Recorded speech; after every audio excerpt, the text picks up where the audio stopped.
Hello, my name is Leroy Blevins. Welcome to Mysteries and Histories. In this episode here, what I'm going to do is I'm going to talk about how they developed the Zapruder film.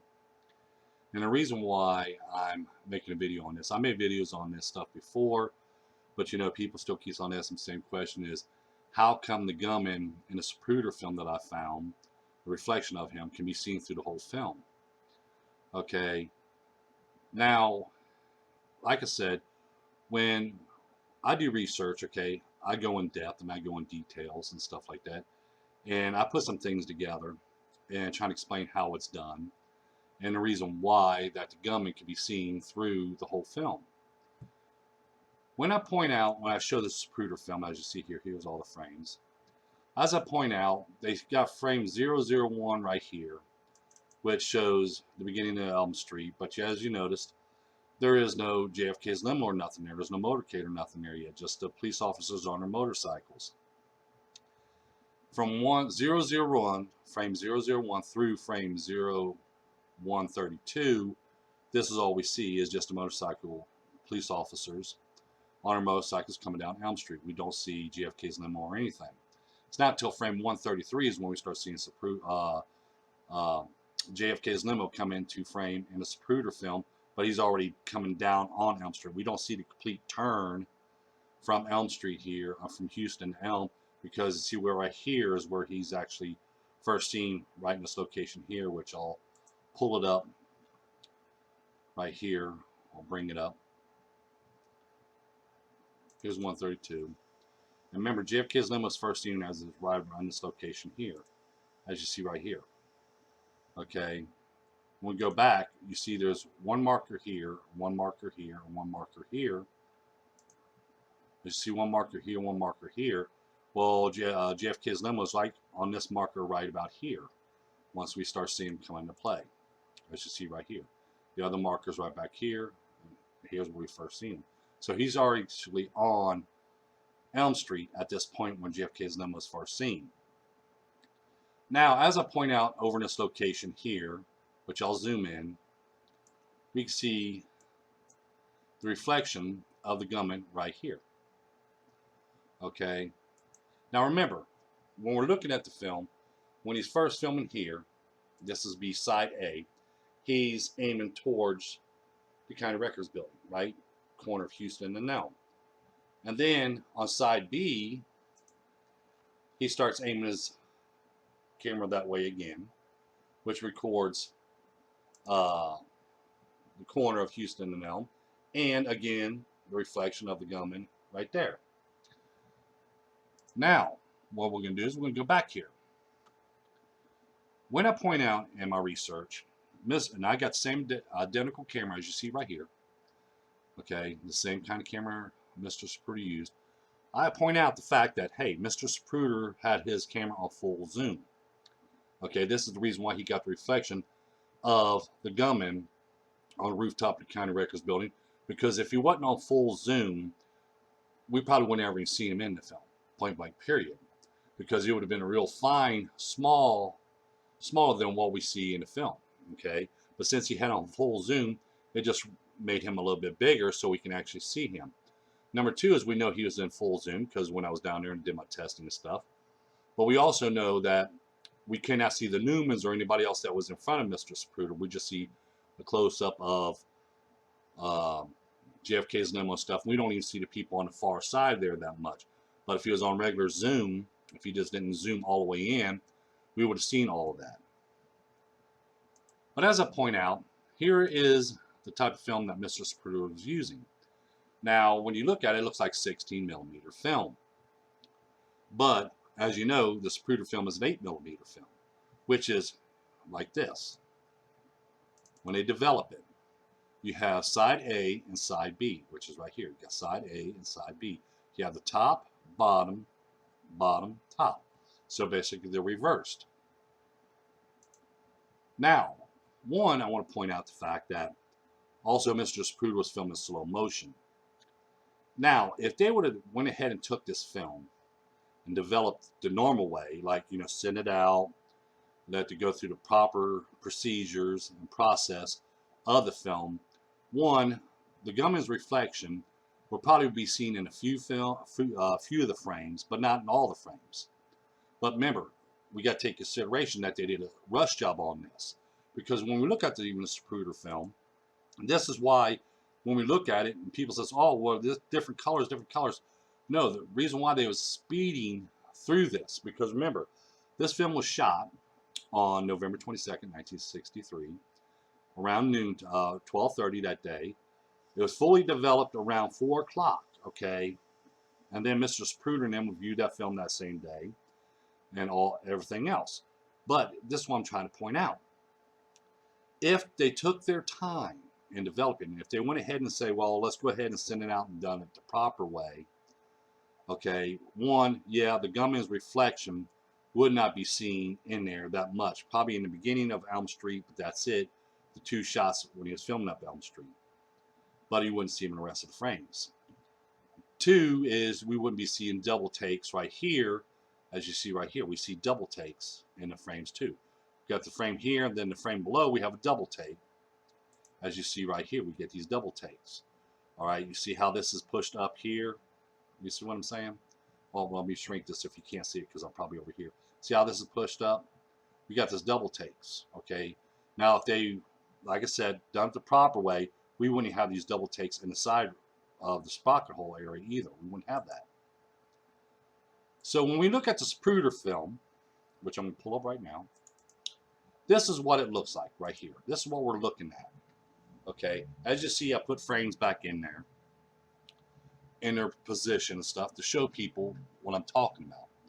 Okay, side A, which this is frame, as you see here, which I'll go over here and I'll zoom in a little bit on this section right here so you can see how I did it. As you see, here's frame 001, 002, 003. All I want is frame 007 on this side because this would be side A. Now, if I'd done it the proper way and put every frame in its proper position, I have in some of my files somewhere, but I just put this together here just to use an example to show people why the gunman could be seen on all the frames. Now, when we look at this film, we see the Zapruder film. This is the Elm Street part right here, which I'll zoom in some more. As you see, we see Elm Street right here, right? We see Houston and Elm right here, corner. Now, on the opposite side, which would be side B, when Mr. Zapruder turned his film around and start filming on side B, this would be right around in this location here, which would probably be about frame 307. And the reason that's why we get that double take of the gunman's reflection. Because when they developed this film, what they develop on frame 004 is also being put on 307 on the opposite side, which is side B. This is the reason why we see the gunman in all the frames. Because, like I said, researchers didn't put all this together. They don't bother going into this much detail. Okay, but the question, people thinks that, when they ask me this question, hey, why is it gunman in all the, all these frames and stuff like that? I came up with that question myself. Okay, so that's when I started looking at the processing of it, how they processed the film, how long it took them to do process the film. Okay, and it was a rush job and stuff. If they'd done it the proper way, okay, if they'd done it the proper way, a lot of this stuff wouldn't be seen in a Zapruder film. Okay, but they was doing a rush job on it, which in a way we're kind of glad that they did do a rush job on it, because now we have more evidence to see this gunman there and shots being fired and everything else. But this is what it's going to look like when he's done filming. You got side A, side B. Then they're going to cut that down the middle. Then they're going to take side B, reverse it, flip it around, and then join it into this side A, which will be this image right here. So take side A, side B, join them together, and then we have one complete 8mm film. Right here, I'll bring this up right here. As you see, I'll put down here side A, side B, which is the total film is 16mm. Then when they get done developing it, you see how this is right side up, and this is upside down, because this is the way it's filmed. Because you got this beginning over here at the end of side A, you have Elm Street being filmed. And over here on side B, at the beginning, you have Elm Street again being seen. So what's bleeding from one side to the other, because you got Elm Street on this side of side B, which is going to bleed onto this side.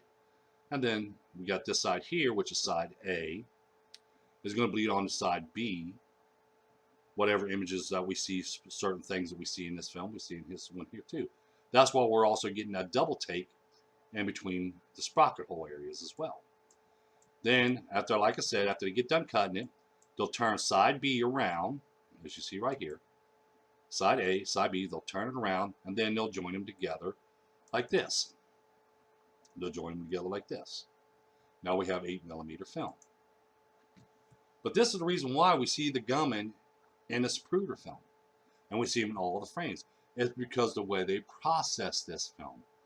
And again, like I want to point out here, as you see right here, when he's filming Elm Street here, which he already did, which was on side A, then when he turned over to side B, he was also again filming on top of Elm Street on Houston and Elm.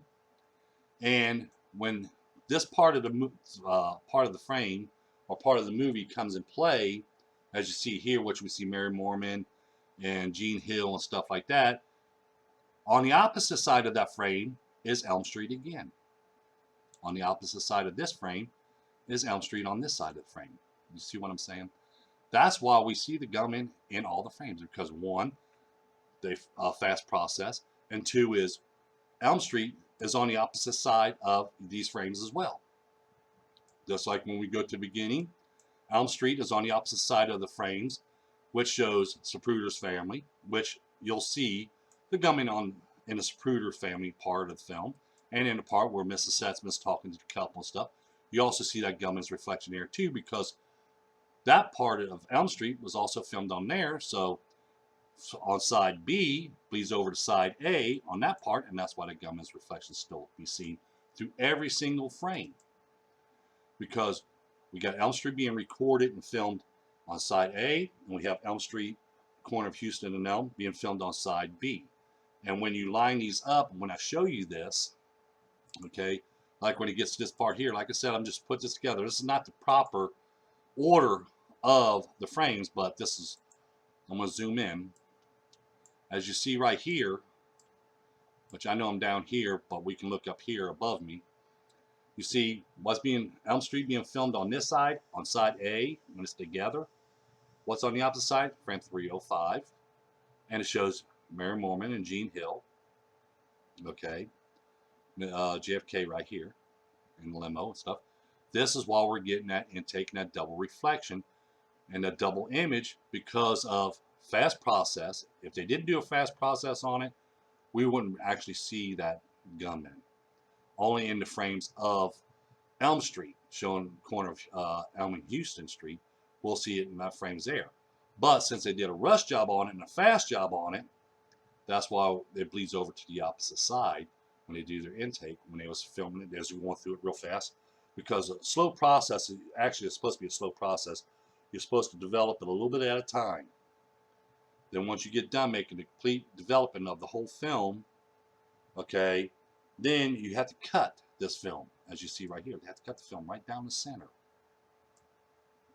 And then they have to bring them around and join them together.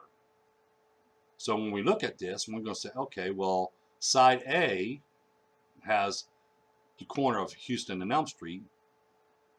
But on side B, at the time when we're looking at this film, we're looking at Mary Mormon, and he's already more down on Elm Street now. We're looking at Mary Mormon and Gene Hill on side B, because this is what it's going to look like, as you see right here. This is what it's going to look like right up here. You see what I'm saying? This is the reason why we see that gunman on every one of the frames, because on side A and side B, we see the beginning of Houston and Elm Street. And then, like as I pointed out, they've done a rush job on it. Things bleed through. And that's why some of the colors don't look like, you know, when people, just like these researchers, well, this color was added into it, this color was added into it. No, that's because it was a fast process of when they developed the film. Again, like I point out, they're not going to tell you this. Researchers are not going to tell you this, because if they give you this kind of information out, okay, then they're going to sit there and know really, they're going to know that, hey, the film wasn't altered. But, you know, with them not saying it was altered, and they go into this kind of detail here, then people would understand a lot more. They would understand a lot longer. Years ago, they would understand this if they would sit down and say, well, here is Mr. Zapruder's camera. Here's his film. When you look at his film, it looks like a 16 millimeter film. Whoops, it looks like a 16 millimeter film, but it's really not. It's 8 millimeters on one side, 8 millimeters on the other side. We have side A and side B. When we go into there, whoops, closed out my window. There we go. Then when we go into here, and they say, well, hey, this is how it's put together. When we look at this film, remember, when we're looking at this film, when we're watching Elm Street on this side, on side B is Lower Elm Street. On this side of the film, it's Upper Elm Street. Just like when we go to here, when we go to the very top of side B, we're going to see this part of the film is Upper Elm Street, and the opposite side of the film is somewhere else, you know, like Mr. Zapruder's house, Mrs. Setzman talking to the couple and stuff like that. But if they go into that kind of detail and show people this and that, you know, if they actually show this and say, well, we got to understand, and you have to understand that when you're looking at frames, the frames right here, you're looking at 2 frames at one time. This would be on side A, this would be on side B. By the time he's recording Elm Street here on side A, on this side of the film, we're going to see Lower Elm Street. We're going to see Upper Elm Street here. If they go in, a researcher, if they went in that much detail and told people, hey, this is the gunman right here, you know, because they would have found the gunman, and then when they go through the process of the film, just like when I point out to people when I got a copy of this camera stuff, we have the still shots. So if he goes upward, he just takes still shots, and you have to stop. Then you have the run motion, which you have to push down the button just very lightly, because if you push down all the way, you're filming in slow motion. Okay, if they explain to people, hey, the 16 millimeter film, 8 millimeters on one side, 8 millimeters on the other side. And, you know, when they go into process like that and they tell people that, we would have found this stuff out a long time ago. Like right here. People says, is that a gunman, you know, moving and everything else, taking shots? As you see right here, here's a close-up, and I slow it down. You can see the gunman coming down, aiming his rifle and taking a shot. As you see, shot, taking a shot, coming down, taking a shot, coming down, taking a shot. When you put it in motion, which I had to zoom in and go frame by frame to do this, okay, you can see him coming down like this and then taking aim, taking a shot. You see what I'm saying? Right there, see? He's coming down, taking aim, takes a shot. This can be seen in the Zapruder film. But like I said, if he didn't have full zoom on, he had it on regular zoom, just regular film like everybody else was. One, this guy here probably would have been, we're looking at it this size now, but he probably would have been this size. Okay, we probably wouldn't even see him. I probably wouldn't even found him. But when he did the full zoom, this is why he went from this size to this size, because of reflection. And when the camera's lens is going out more to zoom in, it's just bringing everything closer and bigger, which I'm glad he did that. And with him filming slow motion as well. And with the film being side A and side B, and with them doing a rush job on it to develop it, instead of a proper way of 4 days to develop it, made it better for the gunman to be seen. Okay, so I just want to make this video here and explain a little bit more in detail about the Zapruder film and why the gunman can be seen on all the frames, is because we have to look at it this way, which I'll show you. You got this side of here is showing Elm Street, corner of Houston and Elm. But on this side, we're already seeing down Lower Elm Street, where Mary Mormon is and Gene Hill and stuff like that, which is on this side. And with them doing a fast process on it, things was bleeding in and it was blending in together. That's why we're seeing double takes and double shots in the sprocket area as well. And this is why some frames look like they're in different colors and stuff, but they're really not. There's only certain little spots. But I just want to make this video here to give out that information. So, you know, like I said, I've always got to put details into it. And, you know, a lot of people says, well, how can the gunman be seen through it? It's easy, because The opposite side is side B, which is already filmed Lower Elm Street, which side A's got Upper Elm Street on it. And then when they did the process, it just bled through from one side to the other. Always in the description down below, you find a site where you can own my book, Evidence of Conspiracy, the only book you ever need in JFK assassination. Don't forget the like button. Don't forget to subscribe. Don't forget to tell your friends about it. Share this information, other information from other videos on your shows, your medias, and stuff like that. Thank you, and have a pleasant day.